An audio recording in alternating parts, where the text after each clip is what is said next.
Bien, bonjour à tous.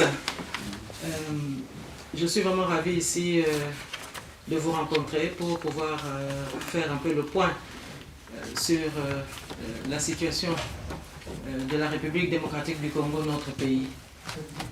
Alors cette conférence avait été déjà envisagée dès mon retour de la tournée britannique et américaine que j'ai effectuée il y a quelques jours.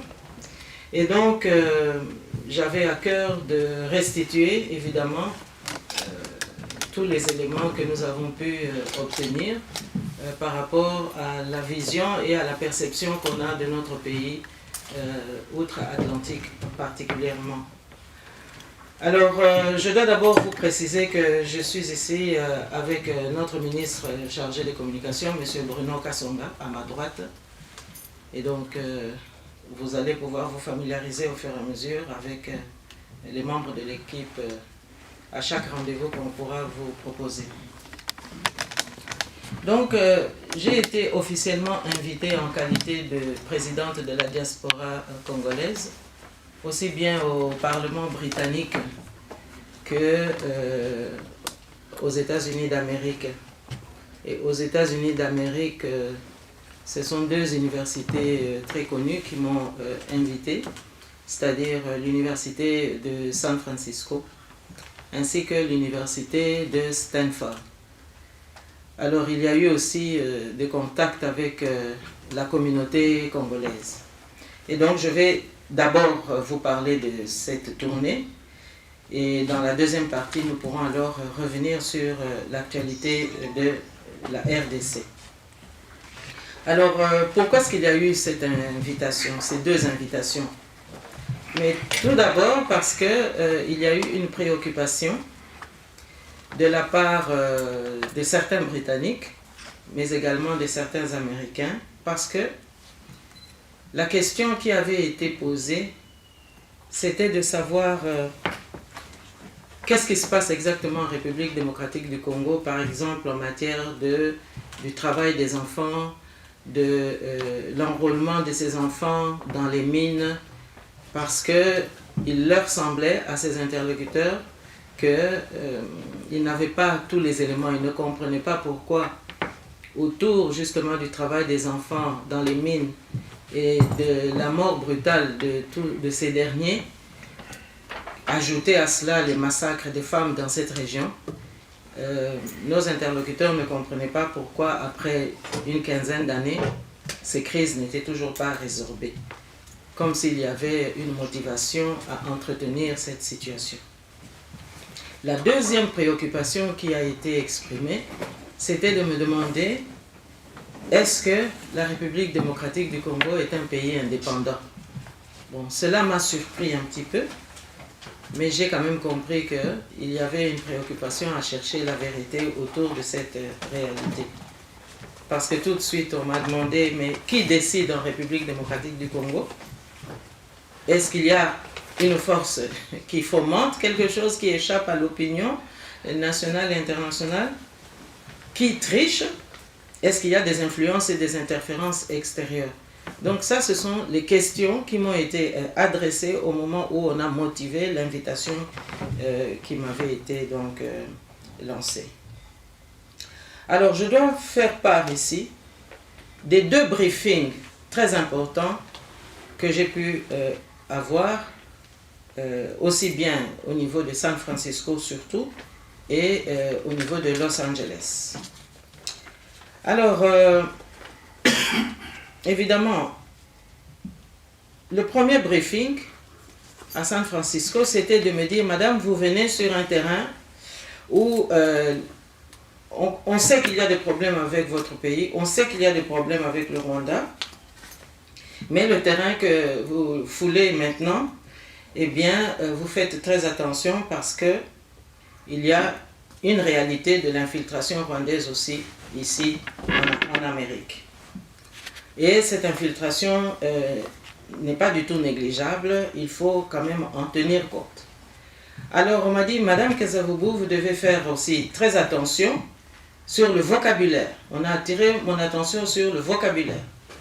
Par exemple, vous ne devez pas dire Tutsi. vous devez au contraire utiliser le mot Rwanda ou Rwandais. Et alors on m'a aussi dit, il ne faut pas trop stigmatiser Hutu, mais vous devez plutôt, dans la mesure du possible, parler de prisonniers de guerre ou génocidaires.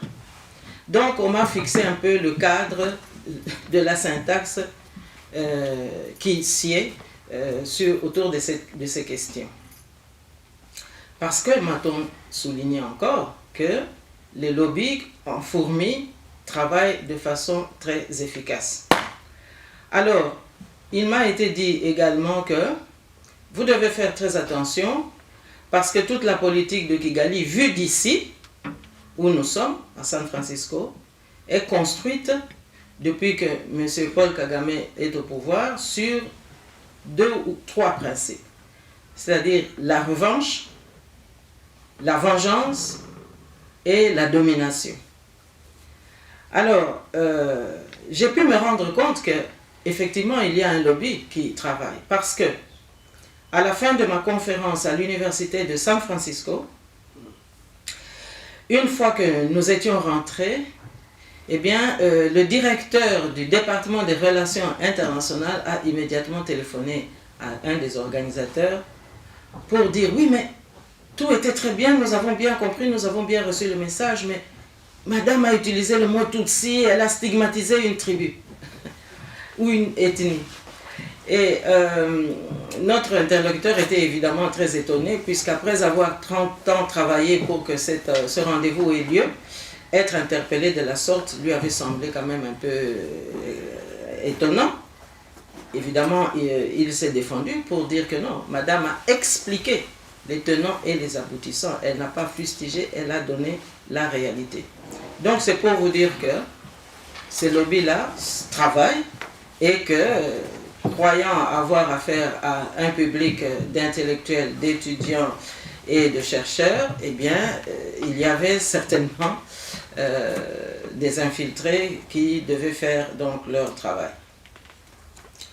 Alors, à l'université de Stanford, ce qui a été aussi assez étonnant, c'était que une fois que la prestation était terminée, j'ai été suivi hors antenne par deux intervenants ou 2 participants qui m'ont dit « Mais Madame Kasavubu, vous avez quand même donné ici des éléments que nous ne voyons pas régulièrement, que nous ne lisons pas régulièrement dans la presse.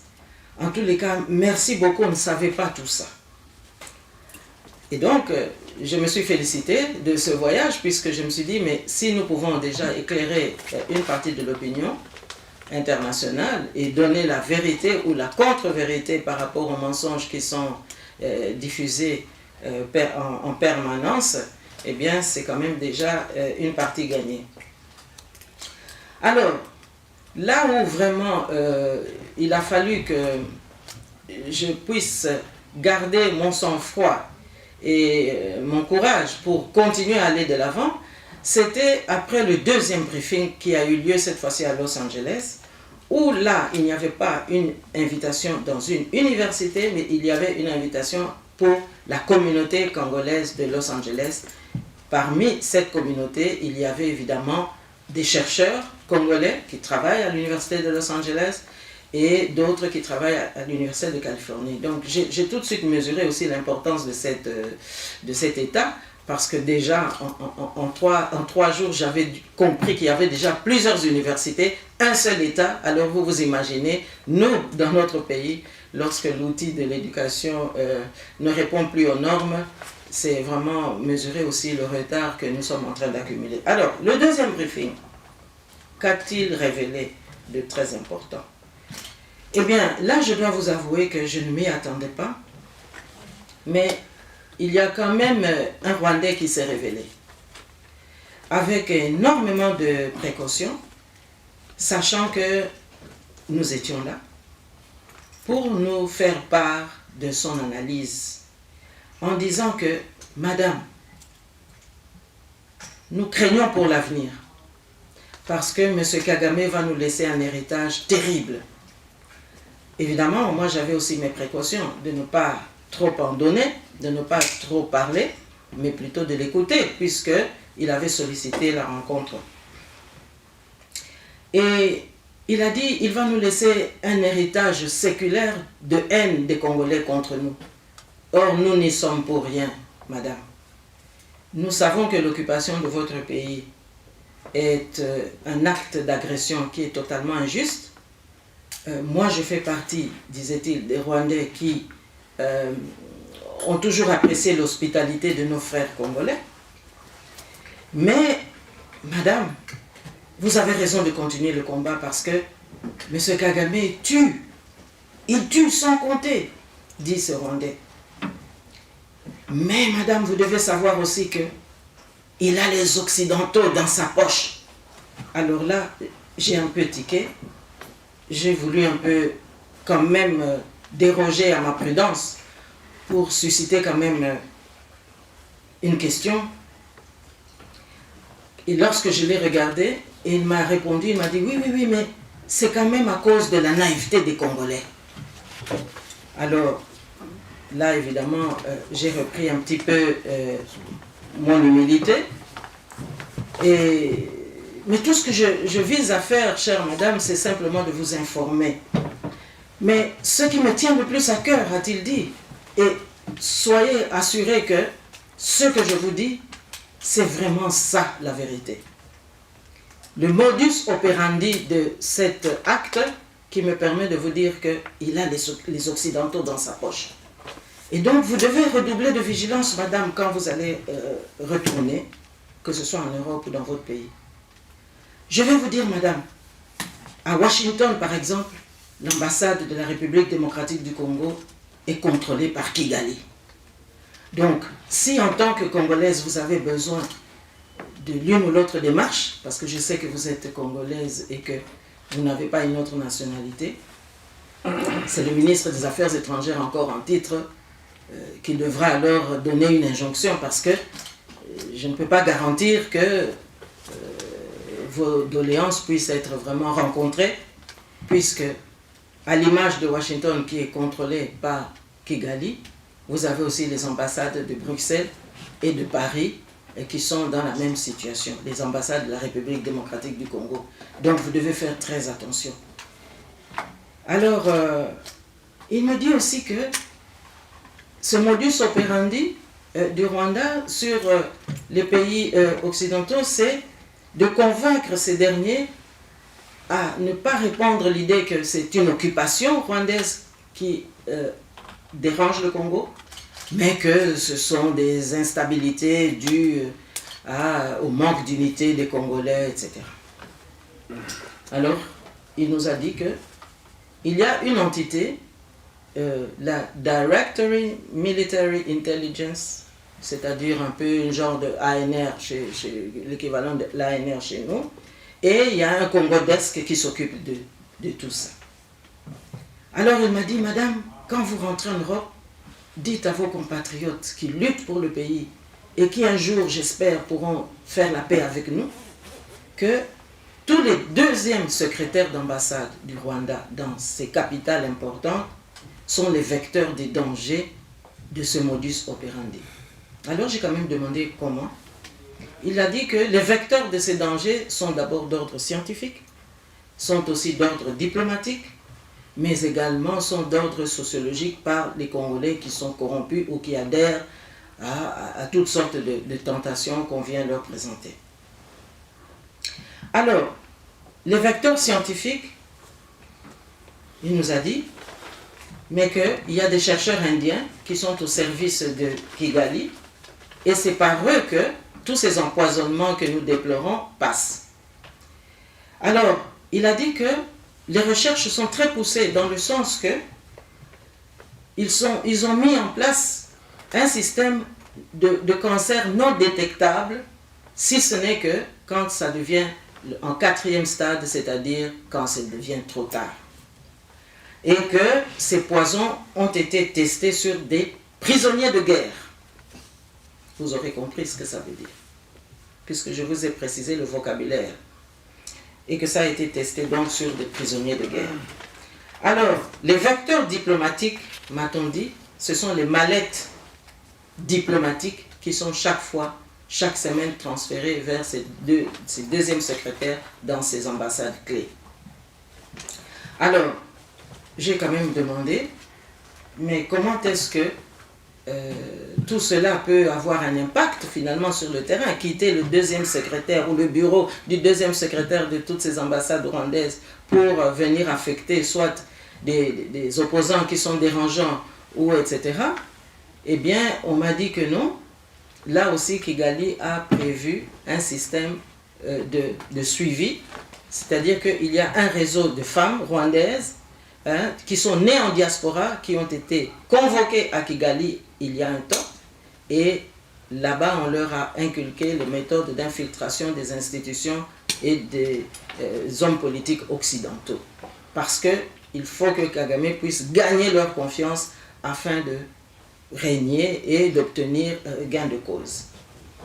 Alors, il m'a passé en revue, il faut séduire, comment mentir, comment aussi prendre des photos en catimini pour après que ça puisse éventuellement servir de chantage. Alors, évidemment, chère madame, tout cela, c'est pour permettre que les décisions qui sont prises contre le Congo, mais à l'avantage du Rwanda, puissent passer. Et vous verrez de plus en plus des décisions irrationnelles qui seront prises contre votre pays, mais ça relève justement de ce modus operandi. Alors, il a dit qu'il y a encore un domaine qui sera affecté, et là je prie aussi que vous soyez attentive, chère madame, c'est que la francophonie sera aussi un relais de ce vecteur. Et là, vous pouvez être certaine que la grille de lecture de l'histoire sera progressivement atteinte si on y prend garde, parce qu'évidemment, si on parle de l'OIF, donc l'Organisation internationale de la francophonie, ça veut dire aussi qu'on peut avoir un regard sur la RFI, sur France 24, sur TV5, etc. et d'autres types de médias qui progressivement seront alors conditionnés à une relecture de notre histoire, ou en tout cas à une lecture ou à une grille de lecture qui est conforme à la volonté de Kigali. Et donc, la DMI, donc ce directoire, est chargé donc d'étouffer toute contestation anti-Kagame, aussi bien au Congo qu'à l'extérieur du Congo. Et donc, la version c'est il n'y a pas d'occupation au Congo, mais que ce sont les Congolais qui se battent entre eux. Tantôt avec du M23, tantôt avec des Maï-Maï, tantôt avec des groupes intempestifs, tantôt aussi avec une colère intempestive entre des communautés qui ne s'aiment pas, des Ema, des Lendou, et puis du Beni, de Butembo, ainsi de suite.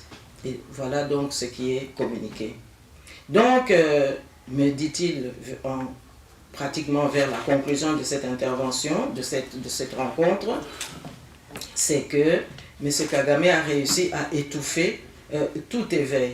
Et que même dans certains milieux artistiques, m'a-t-il dit, là-bas aux États-Unis, l'infiltration a lieu aussi. C'est-à-dire que là où il y a des velléités, genre Georges Clooney, pour venir en aide à telle communauté, parce que tout d'un coup, il y a un homme de culture qui s'intéresse au mal qui est fait à des populations innocentes, eh bien, on doit aussi infiltrer les milieux pour faire en sorte qu'il n'y ait pas d'autres Georges Clooney qui se réveillent ou qui se réveilleraient un jour pour dénoncer ce qui se passe au Congo, notamment avec les femmes qui sont meurtries, etc.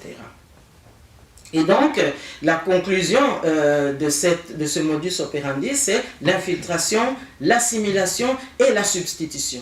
Et là, mon attention a été attirée sur le fait que le phénomène des passeports que nous avons déjà sous d'autres circonstances révélées, eh bien c'est un phénomène réel qui permet justement à cette infiltration rwandaise et à cette politique de M. Kagame qui nous affecte de mieux passer, c'est que les noms d'emprunt qui sont souvent utilisés, ce sont des noms tels que des Mwamba, tels que des Tamboué, vous trouverez beaucoup des Mabiala aussi, parce que le Bas-Congo progressivement a aussi été pris pour une cible, je dirais, d'interférence ou d'habillement ou de déguisement, et que donc il y a aussi des Mabiala qu'on ne soupçonnerait pas, mais qui sont en réalité des Rwandais.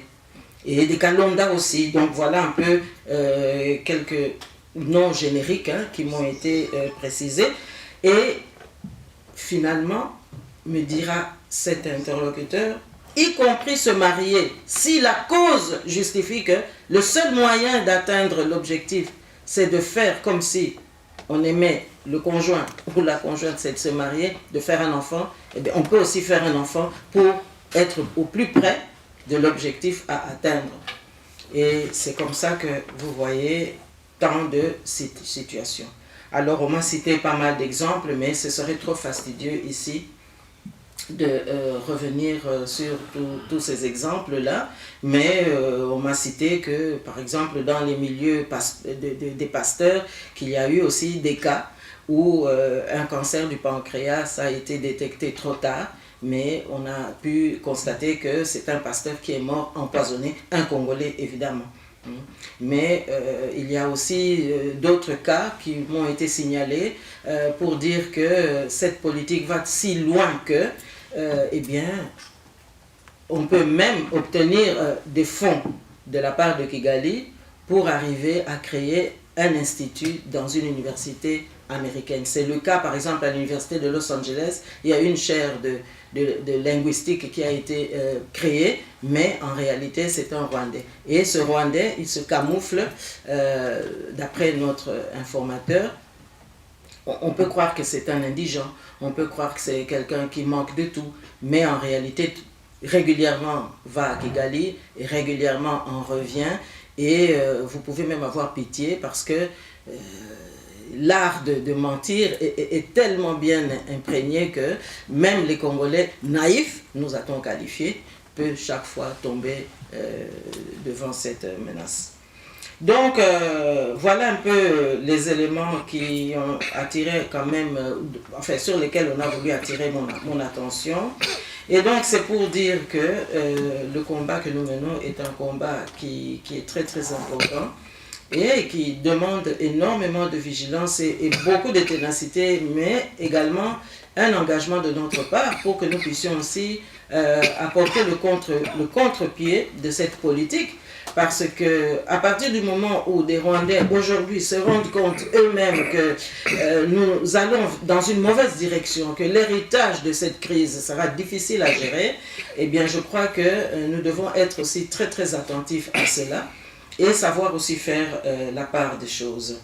Alors, en conclusion, je dirais tout simplement que on m'a également signalé que il y a eu et il y a régulièrement des rencontres des ambassadeurs rwandais à l'extérieur à Kigali. On les invite, on les convoque pour chaque fois un peu rebooster un peu ce modus operandi de manière à être sûr que dès qu'il y a une tête qui se lève ou dès qu'il y a un danger quelque part, et bien que l'étouffoir ne soit pas trop loin pour faire taire évidemment les intéressés. Alors, maintenant la deuxième partie de notre entretien concerne évidemment nos prises de position par rapport à ce qui vient de se passer, qui en fait n'est que l'épilogue de ce à quoi on assiste dans notre pays depuis une vingtaine d'années, en sous-bassement justement de cette politique d'occupation. Et donc, je réitère ici le fait que pour nous, diaspora congolaise, diaspora politique responsable, pour nous, le pays, la République démocratique du Congo est un pays sous occupation. Il n'y a pas vraiment à tergiverser là-dessus.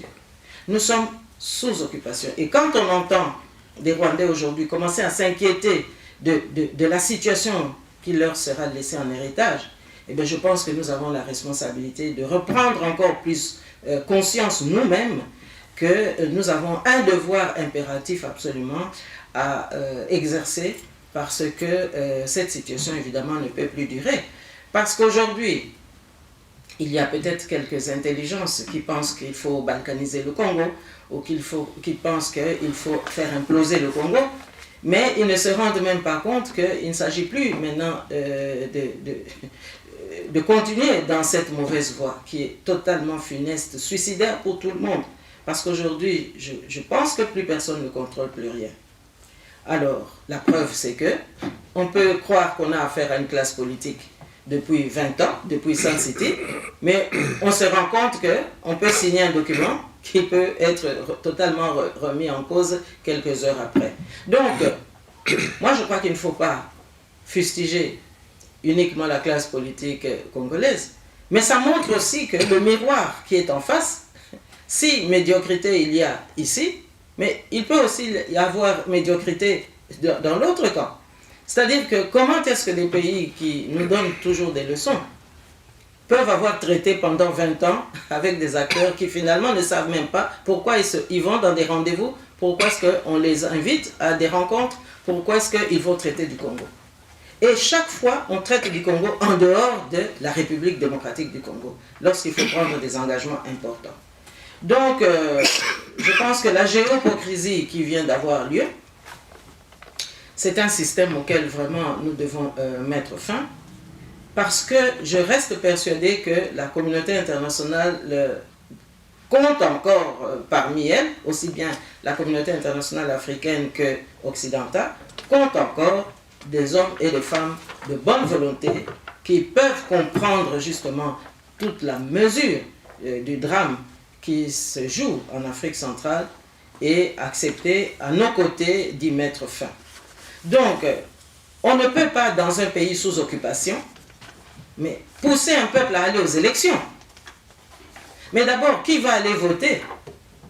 À partir du moment où déjà, au niveau de tout l'arsenal qui a été proposé, ou qu'on a voulu proposer au peuple congolais, c'est un arsenal électoral qui pose problème.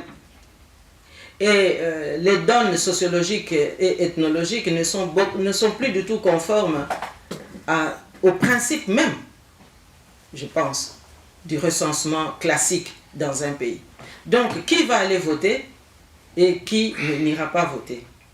Donc, nous croyons vraiment que c'est une folie et nous ne sommes pas finalement étonnés qu'il y ait eu des retournements des situations parce que de plus en plus, la clarté est faite que le 1+4 de Sun City devait maintenant être prolongé par un 1+7 aujourd'hui, ou dans quelques jours, ou dans quelques semaines.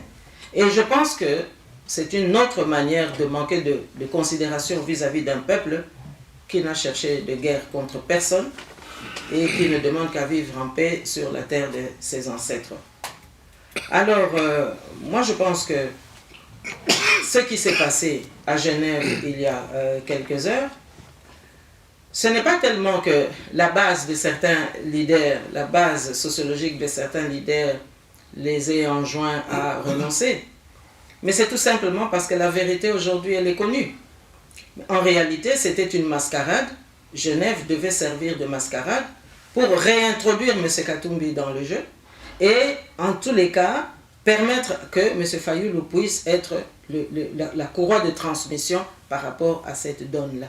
Donc ça, c'est l'état d'information que nous avons pu recueillir. Et nous avons même obtenu encore des précisions que dans tous ces modus operandi qui dérangent le peuple congolais, eh bien, la finalité, s'il n'y avait pas eu ces renoncements, c'est que parmi les intervenants de l'Union européenne qui se sont toujours mobilisés pour se mêler de nos histoires, de notre histoire aussi, eh bien, il y a la démarche de chercher à ce que l'Union européenne lève les sanctions et que finalement, ce qui devait se passer à Genève puisse servir de soubassement pour continuer avec les mêmes.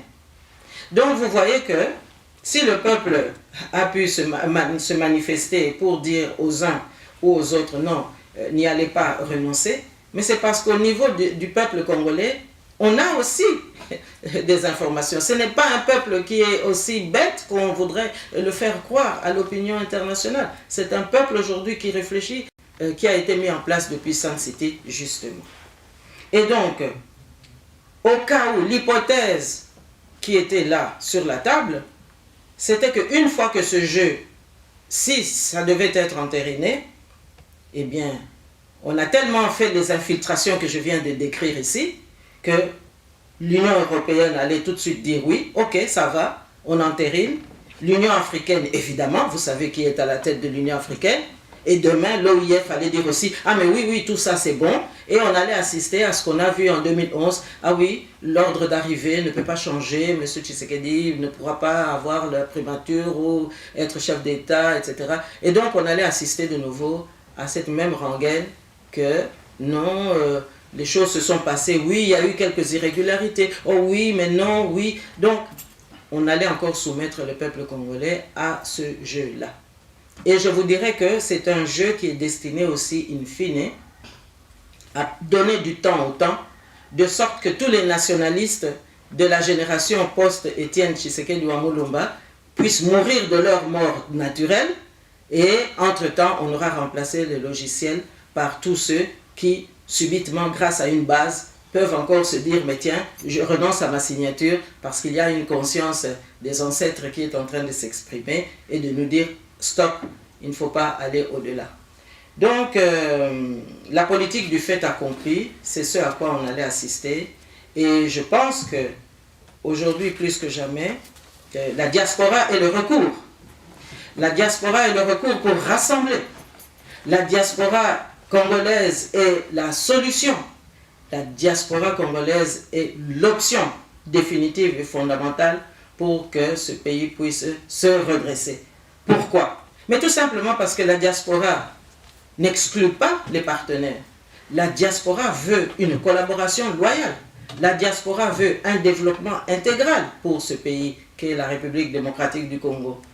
Et donc, nous pensons que toutes ces thèses de balkanisation, ce sont des thèses absolument dépassées.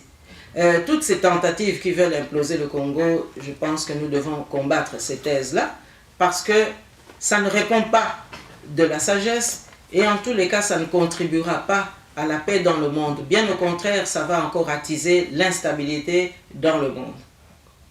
Et donc, nous disons que après tant d'expériences de lutte, je pense que le peuple congolais n'a qu'un seul souhait, et nous relayons ce souhait, nous incarnons ce souhait, c'est que le Congo puisse se redresser et que le Congo puisse être restauré, mais que le Congo aussi puisse être géré par des hommes et des femmes politiques responsables qui peuvent engager le pays, et lorsqu'ils engagent le pays, sont aussi à même de contribuer à assurer la pérennité des décisions qui sont prises. Et donc c'est là tout le sens de la souveraineté de la République démocratique du Congo, telle que définie le 30 juin 1960, lorsque cette même communauté internationale avait accepté de reconnaître que le Congo, la République démocratique du Congo, est un pays indépendant. Et donc voilà, mes chers amis, l'essentiel de la communication que je voulais partager avec vous, en répétant et en insistant encore une fois, nous sommes un pays occupé, et que si, selon nos témoins, et que la communauté internationale, quelque part, certains pays de la communauté internationale sont pris aux entournures, sont peut-être piégés, comme notre interlocuteur de Los Angeles nous l'a dit, ça ne doit pas être au détriment du peuple congolais. Et nous pensons qu'il y a moyen de faire des affaires dans un pays qui regorge de richesses sans qu'il soit nécessaire de continuer à massacrer impunément la population de ces pays. Voilà, je vous remercie.